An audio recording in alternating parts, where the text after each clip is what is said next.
Et salut à tous la team, on se retrouve bien pour cette sortie de l'ère du Seigneur suprême. Et tandis que tout le monde bien parle d'un côté des Diable Stars, des Tech Genius, des Horus, bien nous on va parler bien des monstres nouvelles.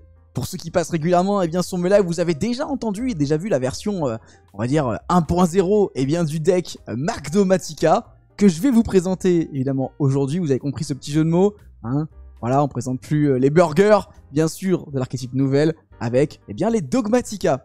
Un deck basé, évidemment, sur les invocations rituelles, qui consistera, à dévorer le jeu de l'adversaire. Et c'est pour ça qu'on va construire, un deck très fun, qu'au second, qui viendra juste annihiler le board de l'adversaire, et principalement ses monstres. La stratégie, du coup, consistera, avec notre side, à venir combler les faiblesses du deck en first, et on essaiera de surprendre l'adversaire, en fonction, voilà, de si on gagne ou on perd le dé. Enfin bref, vous allez voir l'explication, place au deck profile. C'est le moment d'attaquer la partie que vous attendez avec les monstres nouvelles et on commence tout de suite avec Bouillabaisse, nouvelle. Le monstre de niveau 1, lui, sert à révéler des cartes qu'on aura, ce qu'on appelle Excavate, donc on aura révélé depuis notre deck, au-dessus de nos decks et l'ajouter. C'est le monstre de niveau 1, il se fait avec recette de poisson, donc en fait il va permettre de démarrer un petit peu, on va dire, notre combo et de pouvoir cycler nos cartes. Pareil, x1. Ensuite, on va jouer Confiras, nouvelle, qui lui aussi sera en x1, parce que lui, c'est le starter côté recette de viande. On va voir les cartes que c'est, ce sont des cartes d'invocation rituelle. Lui permet de détruire des magies pièges, c'est tout à fait agréable. Oh, comme je ne l'ai pas précisé, mais tous les monstres que je vais vous présenter de l'archétype nouvelle ont un effet commun. Quand elles sont toutes ciblées par une attaque ou par un effet de carte, on peut venir la sacrifier avec un monstre en position d'attaque sur le terrain. Oui, y compris chez l'adversaire. Et on va invoquer un monstre rituel d'un niveau supérieur. À chaque fois, ce sont les deux niveaux au-dessus, au choix. Pour Confiras, 3 ou 4, parce qu'il est niveau 2. Après Confiras, on va jouer Foi Glacia.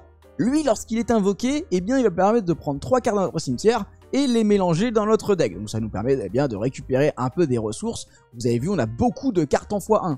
Mais son meilleur effet, c'est que c'est un guerrier. Et ça va compter. Vous allez le voir parce que c'est un guerrier. Et si on le cible, vous allez voir avec une petite surprise dans l'extra deck, on va pouvoir invoquer un monstre, voici 5 ou 6. Et donc en niveau 5 ou 6, on a Balamenière de nouvelle. On va pouvoir jouer un monstre, cette fois-ci donc de niveau 5. Lui, lorsqu'il est invoqué spécialement, on va pouvoir ajouter une carte nouvelle ou une carte recette depuis notre deck à notre main. Donc ça, c'est toujours agréable.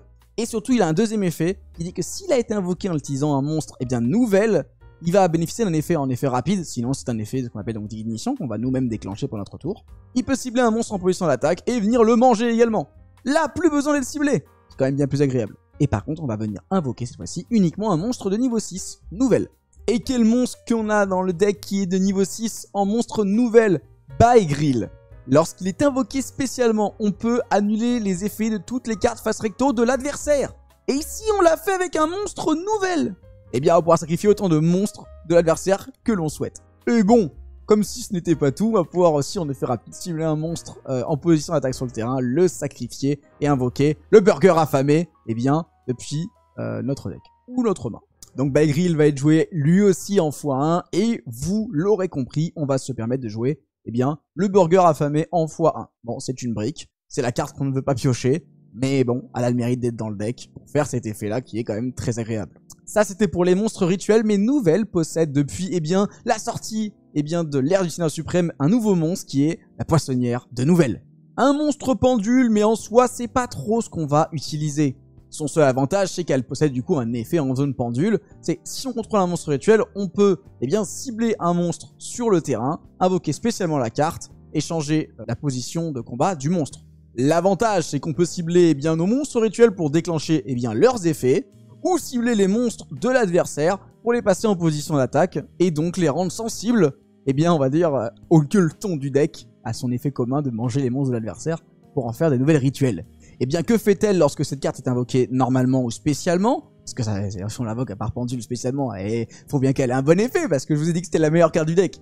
Soit on ajoute une carte recette depuis le deck à la main, soit on ajoute un monstre rituel de niveau 1. Alors, pour l'instant on n'a que Bouillabaisse dans le deck, mais on pourrait, si on a envie de faire une autre version, prendre d'autres monstres rituels de niveau 1. A vous de me dire dans les commentaires ce qui vous semble le mieux. Pour moi, c'est Bouillabaisse tous les jours. Mais elle a un autre effet quand elle est invoquée. On peut choisir et se dire que cet effet-là n'était pas le meilleur à faire, parce qu'on a déjà invoqué Bouillabaisse. On peut bannir aussi des cartes recettes de notre cimetière, on en bannit autant qu'on en veut, et on invoque un monstre nouvelle depuis notre main, dont le niveau est égal au nombre de cartes recettes bannies.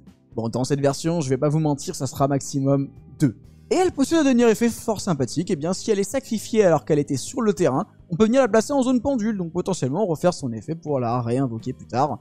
Donc je trouve ça juste une carte fantastique. C'est vraiment notre invocation normale du deck. Ça peut être un extender, ça peut être... Ouais, c'est un starter incroyable quoi, tout simplement. Ensuite, une carte qui me laisse totalement rêver le concours de cuisine.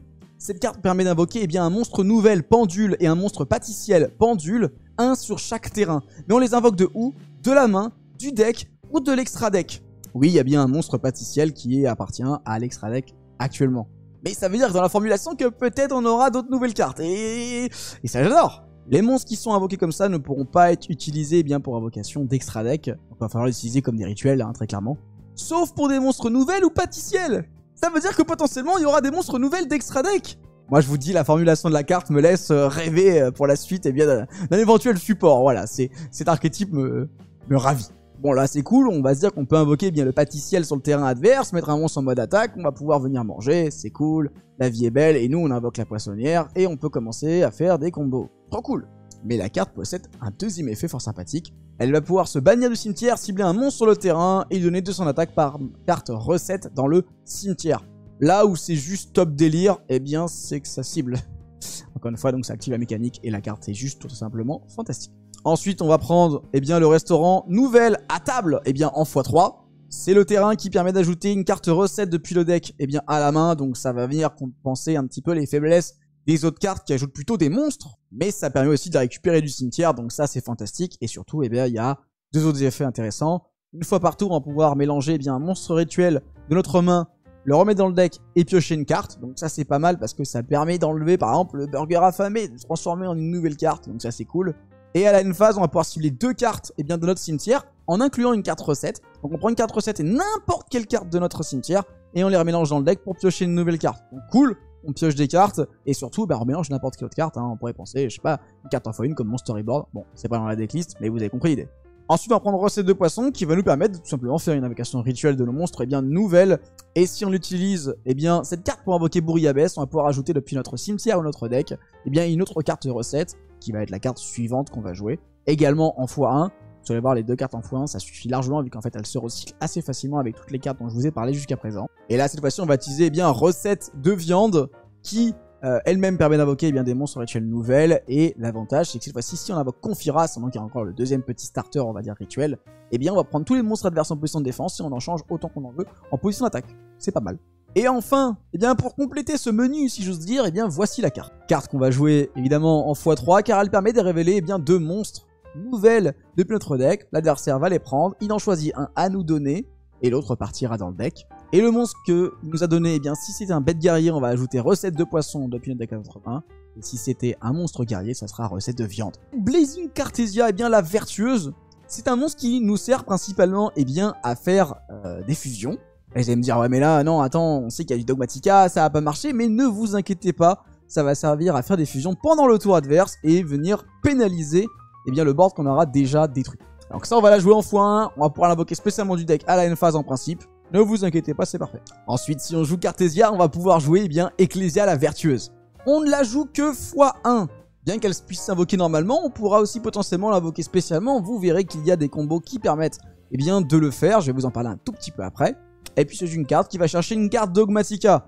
Et évidemment, vous allez voir, ça fait parmi les 3 cartes que je vais vous présenter juste après. x1 seulement parce que vous allez voir, on a une normale summon bien meilleure dans le deck et on préférera la garder. En plus, elle nous empêche d'invoquer l'extra deck, finalement, c'est pas si mal. On continue avec Dogmatika Maximus, un des meilleurs extenders du deck et qui nous permet d'envoyer 2 des monstres de notre extra deck au cimetière. Et vous allez voir ça nous génère des ressources de manière incroyable. Et ça, on en traitera un petit peu plus dans la partie extra deck. On joue également en x1.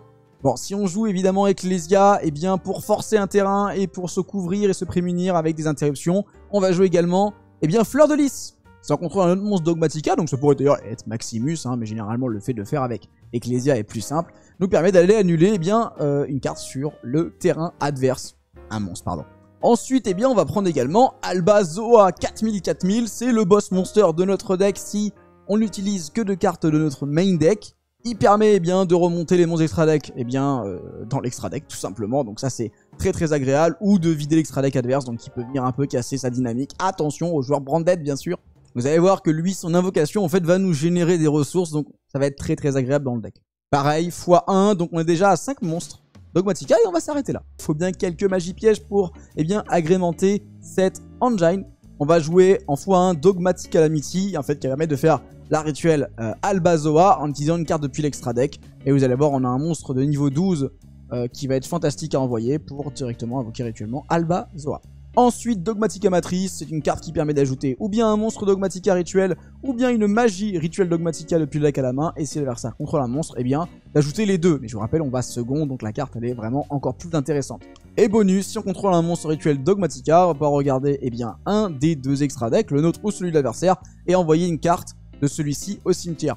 L'avantage, on va dire, de cet effet-là, eh bien, tout simplement, soit on regarde l'extra deck de l'adversaire et on prend l'information eh bien, de son deck, mais comme je vous rappelle, normalement on est second, donc c'est pas fou, ce serait plus un effet de go first, et à ce moment-là c'est moins fort. Mais par contre, nous, ça nous permet d'envoyer des cartes de notre deck au cimetière, et vous allez voir, là on peut générer des ressources fantastiques. Bon, c'est une carte évidemment qu'on va jouer en x3 hein, pour aller second, c'est une carte qui vraiment génère beaucoup d'avantages. Tout comme, eh bien, le serviteur de Nadir, qu'on va jouer également en x3, parce que cette carte, voilà, on voit un monstre de l'extra deck au cimetière, vous l'avez compris, c'est là pour générer de la ressource. Et va nous permettre eh bien, d'ajouter un monstre Dogmatica depuis notre deck ou cimetière à notre main.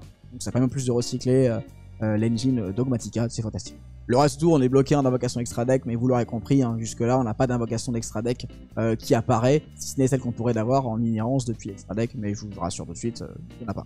Et vous avez vu que eh bien, ces petites engines permettent carrément d'aller forcer beaucoup d'interactions, manger des monstres adverses, etc.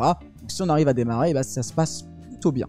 Pour compléter, on va jouer une pré-préparation des rites, parce que c'est une carte qui quand même permet d'ajouter à la fois recette de poisson avec Bourriabès ou recette de viande avec Confiras.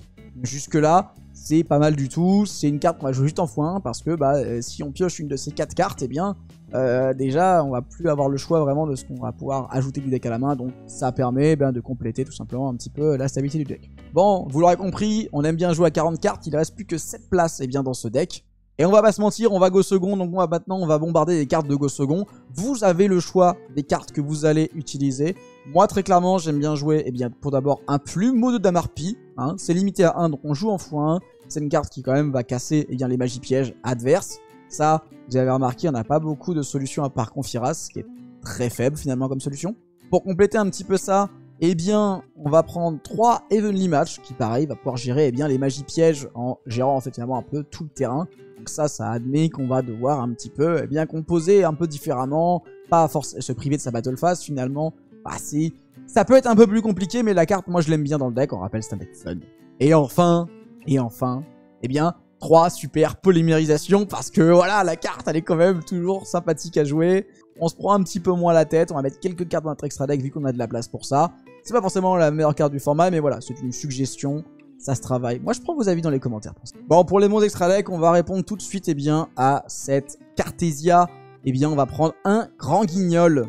Grand Guignol qui a son effet eh bien, dans plus de cimetière, hein, je vous le rappelle, donc ce sont les cartes facilement qu'on peut envoyer au cimetière et qui possèdent un effet. Ça peut invoquer eh bien, de l'extra deck un monstre d'Espia. Alors pour ça, du coup, on va jouer eh bien, tout d'abord un Corytis, en x1 lui aussi, voilà, ça permet de gérer des Battle Phase, c'est cool. Ensuite, eh bien, on va jouer un Proskenyon, ça permet de gérer à la fois du time, mettre un monstre à 3200, gérer des cartes dans le cimetière. Et on va mettre 2 Lulu Walilith d'Espian, et bien tout simplement parce que ces cartes-là est tout simplement incroyable, et vous l'aurez remarqué, elle est niveau 12. Elle possède un effet dans le cimetière à la end-phase, par exemple, pour invoquer eh bien, ou Ecclesia ou Cartesia, donc ça c'est génial.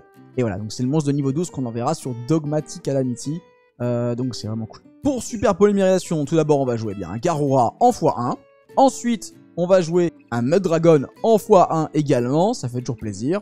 Et comme on joue pas mal de petits monstres fusion et que eh bien, on peut tomber sur des decks qui nous embêtent avec l'extra deck, avec les decks branded par exemple, on va jouer un Dragostapelia en x1 également. Bon, tant qu'on y est pour les monstres qui peuvent s'envoyer du deck au cimetière qui font partie un peu des Dogmatica, on va jouer un Titanic Lad, voilà, qui peut nous permettre d'envoyer un monstre, eh bien, d'invoquer spécialement un monstre Dogmatica à la end phase. Ça peut toujours se faire le taf. Ensuite, pour Serviteur Nadir, on aime bien avoir, eh bien, ancienne entité Hens, tout simplement. Ça permet de détruire une carte sur le terrain, c'est pas mal. En dernier monstre fusion, on va jouer un monstre fusion pendule. Ouais, vous l'avez, c'est Pâtissiel qui va justement nous servir eh bien, à résoudre la carte concours de cuisine. On va la jouer en x2 parce que voilà, on veut pouvoir au moins résoudre la carte au moins 2 fois. Peut-être que x1, ça peut suffire, à vous de me dire. Parce qu'après tout, finalement, on pourrait utiliser la carte face recto depuis l'extra deck. Ensuite, qui dit rituel avec Nadir, eh bien on va jouer Herald of the Arclight. Voilà, ça reste une carte qui va ajouter, eh bien, soit un monstre rituel, soit une magie rituelle, eh bien, depuis le deck à la main lorsqu'elle est envoyée au cimetière, donc c'est agréable. Et enfin, on va jouer Malong, tout simplement, parce qu'il peut être envoyé sur Grand Guignol, sur Nadir, et c'est une carte qui permet de prendre une carte face recto sur le terrain, et la renvoyer en main. Ça va pas mal pour un Miroir Jade, Skill Drain, etc., etc. Et enfin, la tech de tech, Capitaine Roland, Chevalier Noble Inferno. Bah ouais, lui dans le cimetière, il peut cibler un monstre guerrier et lui donner 500 points d'attaque, en s'équipant à lui. Alors vous allez me dire, ouais, ok. Et je vous rappelle que les monstres nouvelles, eh bien, ils peuvent manger des monstres adverses. Et en fait, Foi Glacia est un monstre guerrier qui invoque un monstre niveau 5 ou niveau 6. Et là, ce qui est génial, c'est qu'il peut invoquer soit Balmenir, soit Baegril, les deux étant fantastiques, étant les deux meilleures cartes du deck pour venir faire des grosses interruptions. Et tout simplement, bah voilà, Capitaine Roland permet eh bien d'activer Foi Glacia, soit pendant notre tour ou pendant le tour adverse. Donc c'est juste agréable. Donc voilà, et bien pour l'extra deck, il y a une carte qu'on n'a pas parlé, que j'aime bien plutôt mettre dans un side. Le side, je vous avoue, j'en ai un, mais encore une fois, je ne l'ai pas étudié par rapport au nouveau format, donc bah, je vous laisse me suggérer un side. Je vais pas vous mentir, on va faire simplement à celui au commentaire qui aura le plus eh bien, de likes dans les commentaires, qui aura pour le meilleur side tout simplement, et je le jouerai probablement en live. La seule chose que je vous impose, c'est de jouer en x1 la recette spéciale du chef. C'est une counter trap qui permet en fait d'annuler eh bien, une magie piège ou un effet de monstre adverse lorsqu'on contrôle un monstre rituel nouvelle. Et si c'était un monstre nouvelle, eh bien invoqué par un monstre nouvelle, eh bien tout simplement on va venir en plus détruire la carte, ça c'est cool. Et elle possède surtout un deuxième effet monstrueux, si on invoque eh bien le burger affamé, on peut la bannir et venir sacrifier tous les monstres de l'adversaire. À peine abusé. Enfin bref, à vous de jouer dans les commentaires, et bien pour ce side, je vous écoute, moi j'en ai un en tête, et voilà, on élira le meilleur. Ça se passera sûrement en live d'ailleurs. Enfin bref, j'espère que vous aurez apprécié eh bien ce petit deck profile, n'hésitez pas à me dire ce que vous en pensez, hein. Peu importe sur quel réseau, hein, je suis toujours disponible pour vous y répondre. Si vous avez kiffé eh bien la nouvelle DA des miniatures, je vous mets les réseaux de Romain dans la description, et vous allez pouvoir peut-être lui commander des choses, ça lui fera plaisir, vous allez voir, il fait un travail incroyable.